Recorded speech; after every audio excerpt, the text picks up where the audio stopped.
అందరికి నమస్తే. నేను లోక్సభ ఎలక్షన్ రిజల్ట్ వచ్చిన తర్వాత ఎన్డీఏ గవర్నమెంట్తో బేరసారాలు అంటే డిమాండ్లు, రాష్ట్రాలకు కావాల్సిన డిమాండ్లు ఇటు చంద్రబాబు నాయుడు గారు అటు నితీష్ బీహార్ ముఖ్యమంత్రి వినిపిస్తున్న టైంలో ఒక వీడియో చేసిన, తెలంగాణ ఏం కోల్పోయింది అని. అంటే కేంద్రాన్ని తెలంగాణ తరఫున కనీసం మనకి ఇది కావాలి, తెలంగాణకి ఇది ఇవ్వాలి అని కనీసం వాళ్ళు అడిగే ఒక పాత్ర లేకుండా పోయింది. తెలంగాణకు అడిగే వాళ్ళు లేకుండా పోయినారు. తెలంగాణ నష్టపోయిందని ఒక వీడియో చేసిన. ఇప్పుడు మళ్ళీ నష్టపోయింది తెలంగాణ.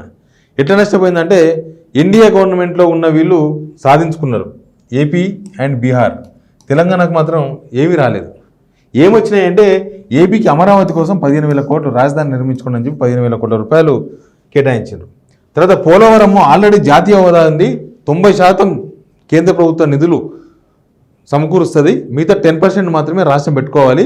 ఇప్పుడు జాతీయ హోదా ఆల్రెడీ ఉన్నాగా ప్లస్ అది పూర్తి కావడానికి కావాల్సిన నిధులు, మొత్తం నిధులు 100% నిధులు మేమే పెట్టుకుంటాం అని ఏపీ గురించి స్పెషల్ కేటగిరీగా, ఎందుకంటే రాష్ట్ర విభజన జరిగింది కాబట్టి ఆ కోటాలో అని చెప్తున్నారు.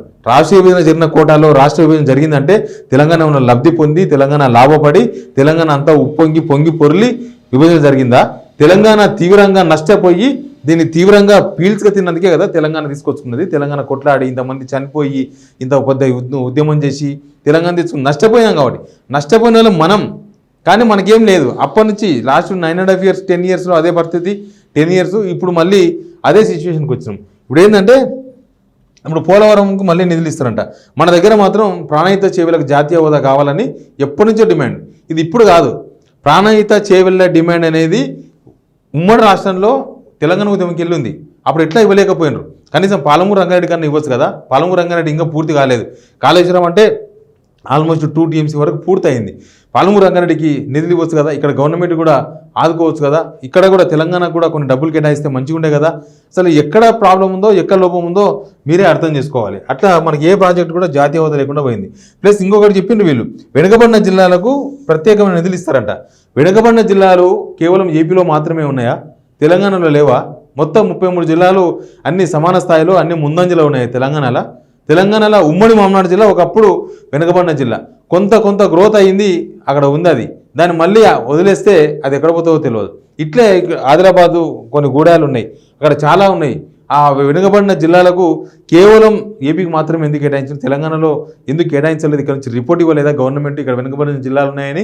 కేవలం మూసీకి డబ్బులు కావాలి, లేకపోతే ఇంకొక దానికి డబ్బులు కావాలి, ఇంకొక దానికి డబ్బులు కావాలని అడిగింది తప్ప ఇట్లాంటివి ఏవి అడగలేదా ఇక్కడ రాష్ట్ర ప్రభుత్వం అనేది ఒక పాయింట్. ప్లస్ విశాఖ, చెన్నై, ఓరకల్లు, హైదరాబాద్ ఇది ఒక పారిశ్రామిక కారిడార్. ఇక్కడ హైదరాబాద్ అనే పేరుంది తప్ప హైదరాబాద్కి ఏం ఉపయోగం లేదు. కేవలం ఇది ఏపీ అవసరాల కోసం ఏర్పాటు చేస్తున్న ఒక కారిడార్గా మనకు చెప్పొచ్చు.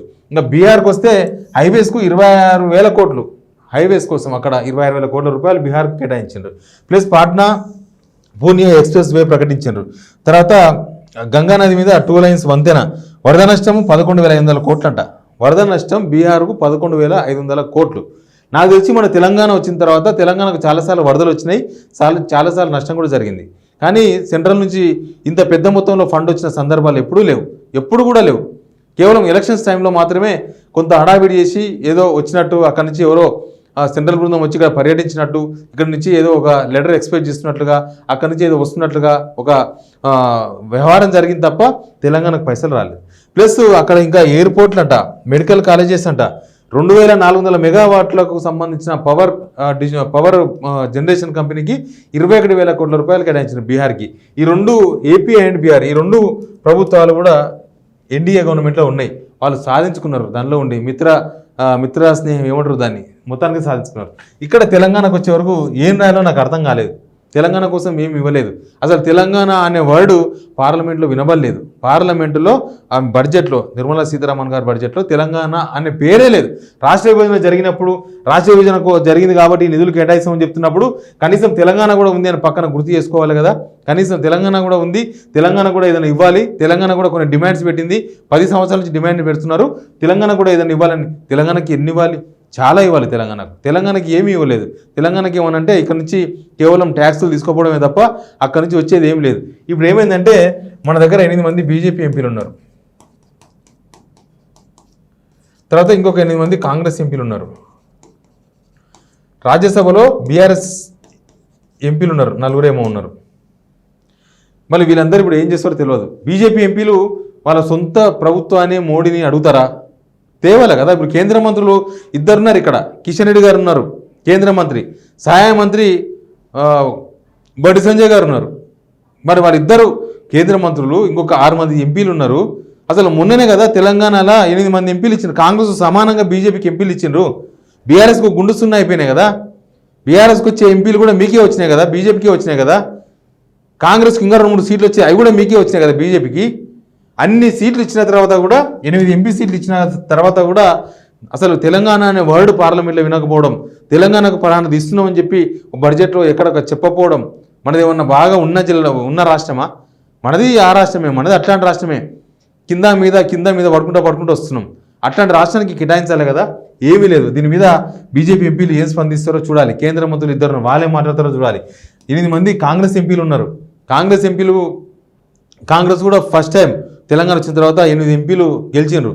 సరే, అంతకన్నా ఎక్కువ గెలిచాల్సిన అవసరం ఉండే అని వాళ్ళే అనుకుంటున్నారు. కానీ ఈ గెలిచిన 8 ఎంపీలు ఏం చేస్తారో కూడా చూడాలి. ఇప్పుడు వీళ్ళ స్టాండ్ ఏంది? కేవలం పోయి మూసీకి డబ్బులు అడగడము, లేకపోతే అప్పులు తీసుకొచ్చి రుణమాఫీకి 5,000 కోట్లు కావాలి కాబట్టి పొద్దుగా లేచిపోయి కేంద్ర హోంమంత్రి అమిత్ షా కలిసి మాకు 5,000 కోట్లు అప్పియండి, మీరు లెక్క పెట్టుకోకుండా ఎఫ్ఆర్బిఎం కింద లెక్క పెట్టకుండా, అంటే రాష్ట్రానికి ఎంత అప్పు కావాలో దానిలో లెక్క పెట్టకుండా సపరేట్ అప్పు కింద దీన్ని జమ చేయండి, సపరేట్ అప్పుగా చూడండి అని బతిమలాడుకోవడం తప్ప ఏమైనా చేసిన పని ఉందా? 17 సార్లు 18 సార్లు రేవంత్ రెడ్డి గారు ఢిల్లీకి పోయినరు. కొన్నిసార్లు పార్టీ పేరు మీద పోయినరు, పార్టీ మంత్రి మండలి ఏదో చెప్తారు, అసలు విషయం వేరే ఉంటుంది. మరి కేవలం వినతి పత్రాలు ఇచ్చేవరకు పరిమితమా? ఎందుకు కనీసం రాలేదు? సరే, రేవంత్ రెడ్డి గారు స్పందించవచ్చు, సాయంత్రం రేపో స్పందించవచ్చు, అది వేరే విషయం. స్పందించడం కాదు కావాల్సింది, ఢిల్లీలో పోయి కూర్చోవాలి. ఇప్పుడు రాష్ట్ర ప్రభుత్వం కాంగ్రెస్ ఉంది, 8 మంది ఎంపీలు ఉన్నారు, పార్లమెంట్ నడుస్తుంది కాబట్టి ఏమైనా సాధించుకోవాలనుకుంటే ఇప్పుడే సాధించాలి. ప్లస్ బీఆర్ఎస్కు 4 ఎంపీలు ఉన్నారు రాజ్యసభలో, వీళ్ళు కూడా వీళ్ళ పాత్ర పోషించాలి ఇప్పుడు. ఎందుకంటే మీకు లోక్సభలో లేరు కానీ రాజ్యసభలో 4 ఎంపీలు ఉన్నారు కదా. రాజ్యసభలో అక్కడికి వచ్చినప్పుడు అవసరం వచ్చినప్పుడు ఖచ్చితంగా మనకు రాష్ట్రానికి ఏమి ఇవ్వకపోవడం మీద చేయాలి. కానీ నాకు తెలిసి వీళ్ళందరూ కలిసి బీజేపీ, బీఆర్ఎస్, కాంగ్రెస్ ఈ 3 ఎంపీలు కలిసి తెలంగాణ రాష్ట్రం కోసం కొట్లాడే అవకాశం ఉందా? వీళ్ళు 3 కలిసి అక్కడ కొట్లాడే అవకాశం ఉందా? బీజేపీ వేరు, కాంగ్రెస్ వేరు, వీళ్ళు వేరు. అసలు మొన్న ఒక అఖిలపక్ష సమావేశం జరిగింది, ఇది చెప్పాలి మీకు నేను. అఖిలపక్ష సమావేశంలో ఎవరి డిమాండ్లు వాళ్ళే. ఏపీ చంద్రబాబు నాయుడు ఏమో ఇదే పెట్టిండు, మాకు ప్రత్యేక నిధులు కావాలని డిమాండ్ పెట్టిండు. తర్వాత వీళ్ళెవరు లోక్సభ ఎంపీలు దానికి మీటింగ్ అయ్యింది. బీహార్ ఎప్పటిలాగానే ప్రత్యేక రాష్ట్రం కావాలని అడిగిండ్రు. మన తెలంగాణకి వెళ్ళి కాంగ్రెస్ పోయినరు. కాంగ్రెస్ తెలంగాణకి వెళ్ళి ఏమడుగుతారు? కాంగ్రెస్ వాళ్ళు వేరే అడిగినరు, నీట్ ఎగ్జామ్ ఎగ్జామ్ జరగాలని అడిగిండ్రు అఖిలపక్ష సమావేశంలో. అంటే జాతీయ పార్టీలకు జాతీయ ఎజెండానే ఉంటుంది. కాంగ్రెస్ జాతీయ ఎజెండా అది. రాహుల్ గాంధీ దాని మీద తిరుగుతున్నాడు రోజు, నీట్ మీద. కాబట్టి వాళ్ళు అఖిలపక్ష సమావేశంలో కూడా నీటి మీద చర్చ జరగాలి పార్లమెంట్లో అని అడిగినారు. మరి తెలంగాణ గురించి ఎవరు అడగాలి? తెలంగాణకు ఎంపీలు, బీఆర్ఎస్కి ఎంపీలు లేరు, కాంగ్రెస్ ఎంపీలు ఉన్నా కాంగ్రెస్ హైకమాండ్ జాతీయ పార్టీ కాబట్టి జాతీయ స్థాయిలో ఉండే డిమాండ్లు అడుగుతారు. బీజేపీ వాళ్ళు అడగరు, వీళ్ళందరూ అడిగితే వాళ్ళు వింటారు. అట్లా తెలంగాణ అనే వర్డ్ అఖిలపక్ష సమావేశంలో కూడా వినబడలేదు. ఈవెన్ పార్లమెంట్లో బడ్జెట్కి వచ్చే వరకు తెలంగాణ అనే కథనే లేదు. అందుకే నేను మళ్ళీ కోల్పోయింది తెలంగాణ అని పెట్టిన. ఇక మనం ఎన్నిసార్లు కోల్పోతామో తెలియదు, బట్ ఇది కోల్పోయిన ప్రతిసారి మనం బాధించే విషయంగానే మనం చూస్తాం.